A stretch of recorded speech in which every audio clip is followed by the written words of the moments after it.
थाना लुडन के इलाके बस्ती शीमार में जुल्म के इंतहा रकबे पर कब्जा करने की धमकियां। जोया न्यूज़ प्लस रजिस्टर्ड के लुडन से क्राइम रिपोर्टर आमिर चौधरी की रिपोर्ट के मुताबिक 62 अफराद ने कब्जा से मना करने पर मोहम्मद यूनुस को मार मार कर अधमुआ करके फेंक गए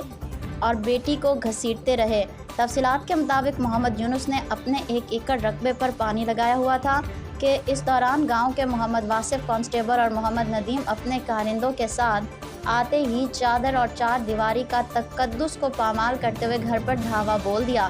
और मेरी बेटी को घसीटते रहे। बादशाह मेरे पास रकबे पर आतिशी असलहे से लैस कारिंदों के साथ आकर मुझ पे